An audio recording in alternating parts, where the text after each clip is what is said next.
I'm going to talk you through the series of tweets that I sent. And the reason that I share it with you is because it's a little bit of fun. It's using Simpsons GIFs and little memes to explain the life of a social media manager, a day in the life of.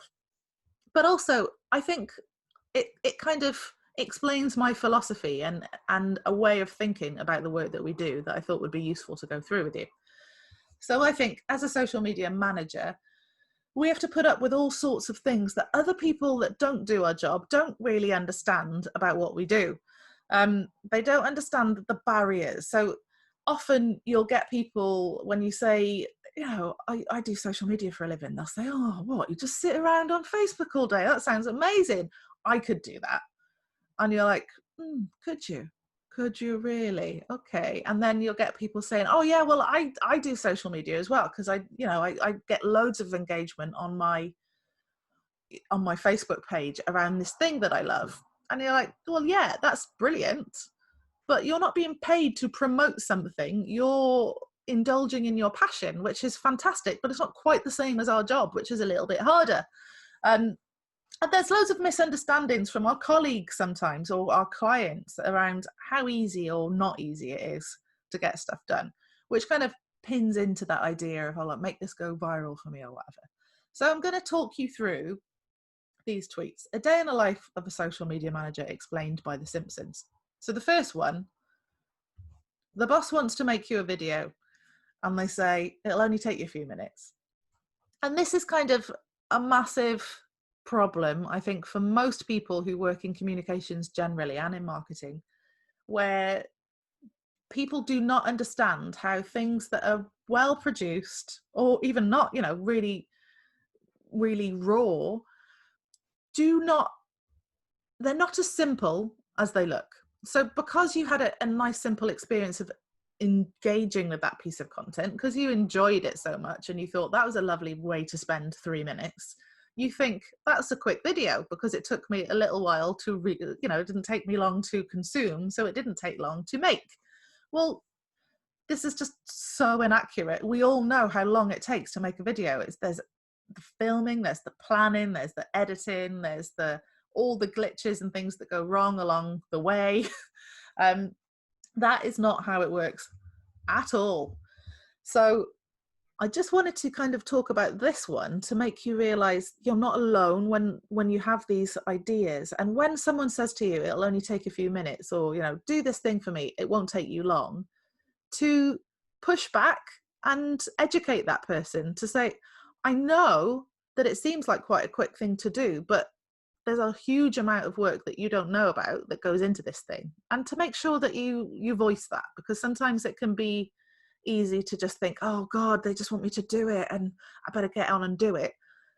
Take the time to tell people, actually, it does take a little bit, like there's a little bit more to this than you know about. And only people in our industry realize how much effort this takes. Happy to do this for you, but actually you need to know it's going to take me a lot longer. You know the difference between your and your. So how did you just tweet that? So this one is about typos and mistakes. Anyone who works in social media knows you can't do anything for a period of time longer than a couple of weeks without making the odd mistake. And it's even more galling when it's a mistake that you made that like, it's not like you didn't know the difference between these two terms. You just, whether autocorrect did it, whether you were just too busy to proofread and you just put it out quickly, or whatever the mistake might be, you're not alone. It's not the end of the world. You're going to have to get comfortable with not being perfect. No one can do our job and be a perfectionist, because things will cock up along the way and you just got to get on with it. You submit your reward entry. So this one is a clip of Homer where he's pinned back all of his fat and he's looking like buff on the front and hiding all of the stuff behind him. This is about, as a social media manager, comparing yourself to other people. I think imposter syndrome is a big thing with people in our profession, and it stems from comparisonitis. So I might look at another social media manager or another person who runs a business like mine or whatever it is, and think, oh my God, they do it so well.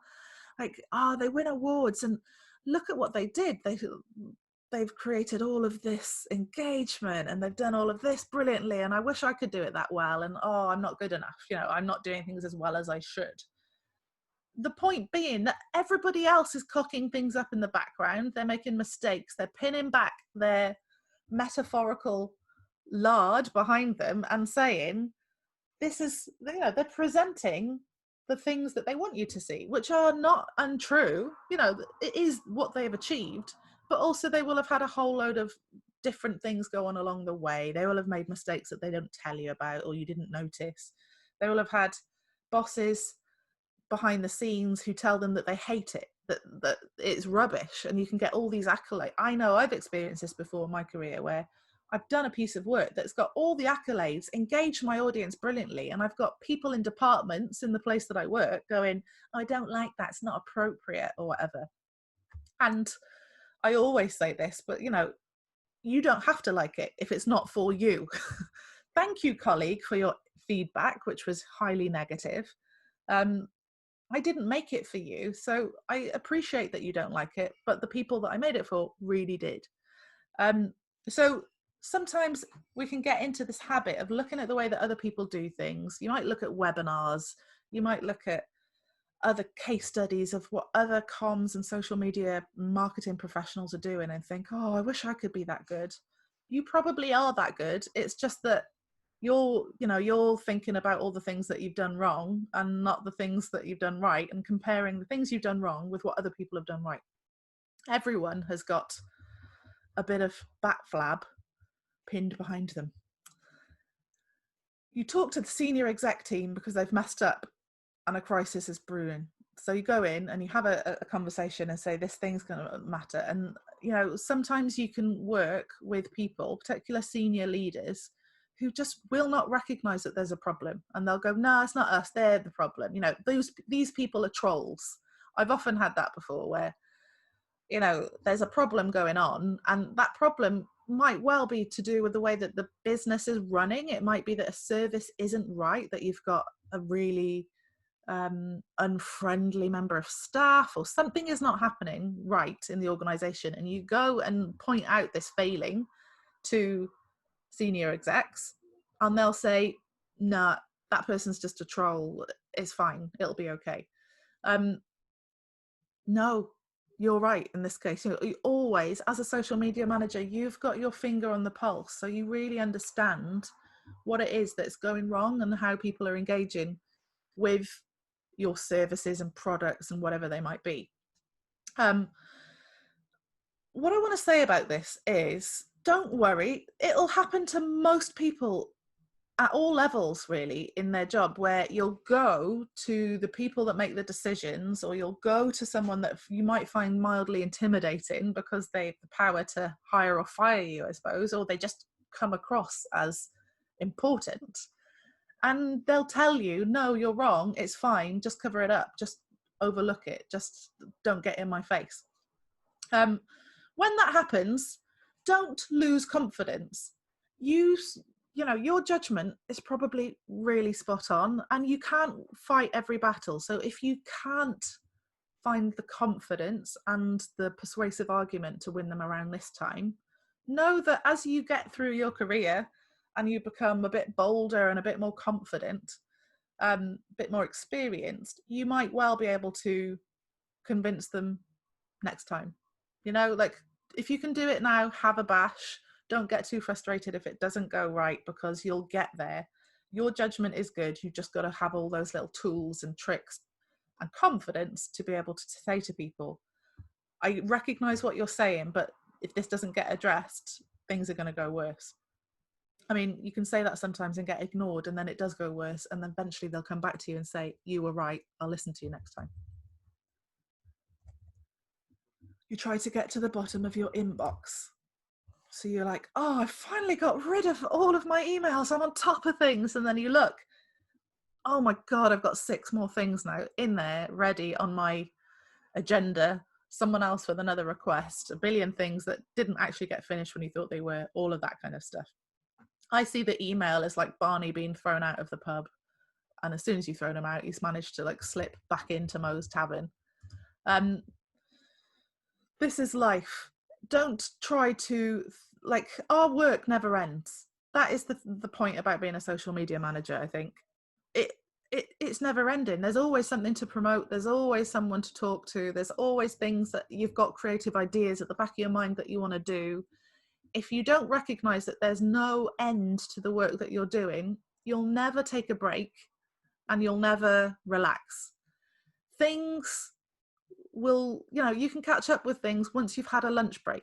You can catch up with things once you've taken a weekend off, or if you go away on holiday, there'll be a shed load of stuff to do when you get back, but there'll be loads of stuff to do if you didn't go on holiday. So you may as well go on holiday and just become easy with the fact that not everything will get done, but you'll address things in the priority, that you think is most important. And if it does, there'll always be more stuff to do.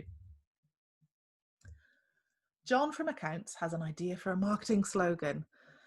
And it's like Homer going, money can be exchanged for goods and services. There is something kind of funny about this, where sometimes you can get a really well-meaning colleague coming in with a great idea for a social media marketing campaign or message or something.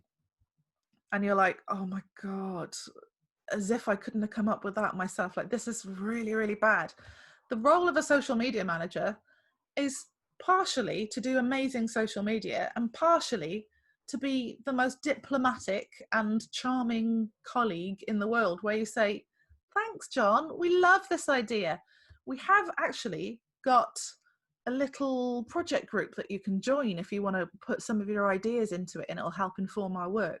Or you say, thanks, John, we're not going to go with that slogan at the time, but we loved your input. How about you help us by doing this? And, basically what you don't say to John is, that's the worst slogan I've ever heard.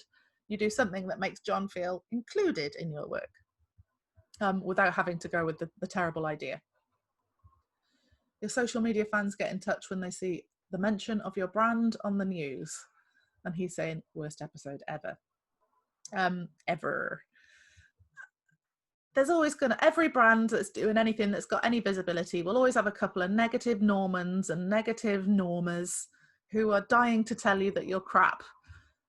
The part of being a social media manager that's the hardest is resilience, because you can do so much work and you put all your heart and soul into doing this stuff. And you're acting on behalf of your organization. So you take this kind of personal brunt of everyone's fury. And you have to kind of remember, a lot of the time when people are giving you negative feedback on social media, it isn't personal. It feels personal, but you have to kind of rationalize it. It isn't personal. And a lot of the time, these people forget you're a human being behind it. And there are plenty of social media managers who hate this feeling, who also go on Twitter and use Twitter solely to complain and sound off about things they don't like. Well, that's just how people behave. You can't take it too personally. The more you create engaging content, of course, that delights and excites people, the better the balance is of negative to positive. This might just be me, but this one, all 6 deadlines are due in 15 minutes. This is so my experience when you've got a big workload, but also when you have the kind of creative brain that means that you're quite good at being a social media manager. You might be one of those people that leaves things right before deadline, that you live on the edge and you can't kind of do anything unless you know that it's due. I think a lot of ex-journalists end up in social media roles, in comms teams and marketing teams. And, that's just kind of the way that you're built through a career in a newspaper, where you just have to get stuff done quickly and on the edge. And you're just kind of ha ha ha. It feels like fear, but also it feels like excitement. And that's, that is part of our role. And finally, you're out of coffee and people keep on throwing more work at you. So this is one of those social media ones where you just get everything thrown at you all the time. You do your best to strategically plan out content. You have everything in your mind the way that you want things done. But the reality is you've got this fairly complex organization, or a bunch of different clients who are demanding, and they will throw work at you, and the more you manage it, like, you know, as you get more experienced as a social media expert, the better you become at managing a huge amount of this work and being able to say no, you know, and being able to say no in a way that satisfies your client and your colleague, that makes them feel like they've, you know, that you haven't just said piss off, you know, you've actually said something that's engaging and useful. But you have to prioritize your own work. When people keep throwing things at you, you might not have a leadership team or any form of leadership if you're a freelancer or if you're working for yourself. There's no one to tell you what to do first and what to drop and what not to do. You might be in a situation where you don't have a good manager who just says, oh, I'll just try and do it all.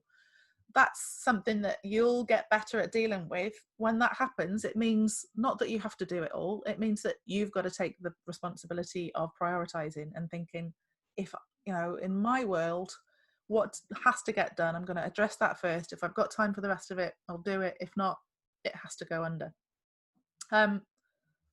So yes, my favorite episode of The Simpsons is the one where Principal Skinner is having his boss around for dinner and serves him steamed hams. Like, it's just my favorite episode. I won't go into the whole sketch, but I tried to fit it in, but with no luck. Luckily, lots of people saw this thread on Twitter, and I got a couple of steamed ham examples, which you can have a look at through this thread.